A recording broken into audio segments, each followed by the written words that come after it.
की बड़ी खबर का रुख कर लेते हैं। जम्मू कश्मीर से ये बड़ी खबर सामने आ रही है। जम्मू कश्मीर के पुंछ से ये बड़ी खबर, जहां पर एयरफोर्स के काफिले पर आतंकी हमले के बाद इलाके में सर्च ऑपरेशन जारी है। इस हमले में 4 जवान घायल हैं, जबकि 1 जवान शहीद हो गया है। सुरक्षा अधिकारियों ने बताया कि आतंकवादियों ने वायुसेना की गाड़ी पर गोलीबारी की। ये हमला सुरनकोट के सनाई गांव के पास हुआ है। राष्ट्रीय राइफल्स यूनिट्स ने पूरे इलाके को घेर रखा है और बड़े स्तर पर सर्च अभियान चलाया जा रहा है।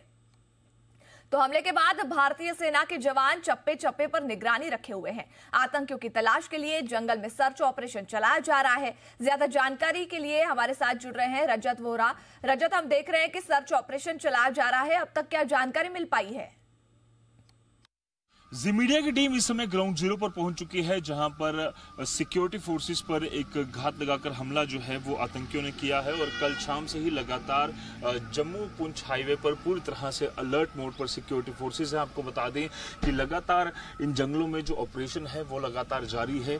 कल शाम को जो है वो सिक्योरिटी फोर्सेस पर भारतीय वायुसेना के कॉन्वॉय पर जो है घात लगाकर आतंकियों ने हमला किया था, जिसमें 5 भारतीय वायुसेना के जवान जो है वो घायल हुए थे। उसके बाद 1 जवान जो है वो वीर गति को प्राप्त हो गया था। इसके बाद से लेकर लगातार चप्पे चप्पे पर निगरानी जो है वो रखी जा रही है। खासतौर पर इस समय हम आउटर कॉर्डन में मौजूद हैं, जहां पर सिक्योरिटी फोर्सेस न सिर्फ घेरा बनाए हुए हैं, पर साथ ही साथ हाईवे पर पूरी तरह से निगरानी रखे हुए हैं। लगातार चप्पे चप्पे पर गाड़ियों की जो चेकिंग है वो लगातार की जा रही है। नाका पॉइंट्स जो है वो बढ़ा दिए गए हैं। भारतीय सेना और जम्मू कश्मीर पुलिस के जो जवान हैं वो लगातार आने जाने वाले हर एक व्यक्ति की यहाँ पर जाँच भी कर रहे हैं, उनके ID कार्ड चेक कर रहे हैं। और आपको बता दें कि लगातार इसी तरह का मंजर जो है पूरे जम्मू पुंछ हाईवे पर यहाँ पर देखने को मिल रहा है, क्योंकि जो हमला किया गया है वो लगातार इतना बड़ा है कि इससे पहले भी कई साजिशें पाकिस्तान की आतंकी संगठनों द्वारा रची गई हैं। पर लगातार जो कोशिशें हैं वो पाकिस्तान की यही हैं कि इलेक्शंस के दौरान में, क्योंकि जम्मू कश्मीर में अब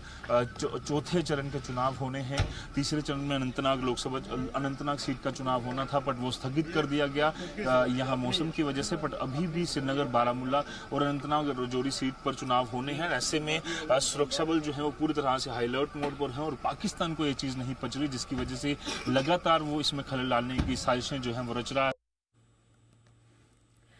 तो पुंछ में हुए आतंकी हमलों के पीछे पाकिस्तान का हाथ बताया जा रहा है। साथ ही इस हमले की वजह के बारे में सुरक्षा मामलों के जानकारों की अपनी राय है। तो वहीं तमाम राजनीतिक दलों ने आतंकी हमले की निंदा की है। पुंछ में आतंकियों की कायराना करतूत के बाद जहां तमाम सुरक्षा एजेंसियां मुस्तैद हैं, तो वहीं रक्षा मामलों के जानकारों का कहना है कि इस पूरी वारदात के पीछे पाकिस्तान का हाथ है। पाकिस्तान ऐसा इसलिए कर रहा है ताकि भारत के साथ शांति की मांग कर रही पाकिस्तानी आवाम का मुंह बंद किया जा सके। ग्राउंड देखिए, मेंटालिटी पाकिस्तान की क्या है। पाकिस्तान में बड़ी तादाद में लोग कह रहे हैं कि हमको पीस चाहिए, हमको भारत के साथ ट्रेड चाहिए, हमको प्रोग्रेस चाहिए।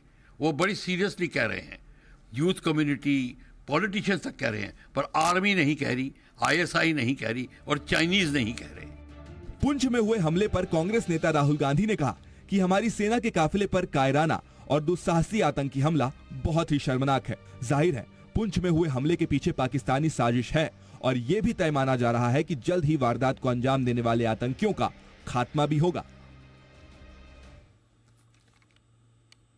तो इसी बीच देखिए, नेशनल कॉन्फ्रेंस के अध्यक्ष फारूक अब्दुल्ला ने बीजेपी पर तीखा हमला बोला और पाकिस्तान से बातचीत की वकालत कर दी। उनका कहना है कि पाकिस्तान से बात होगी तभी आतंकवाद खत्म होगा।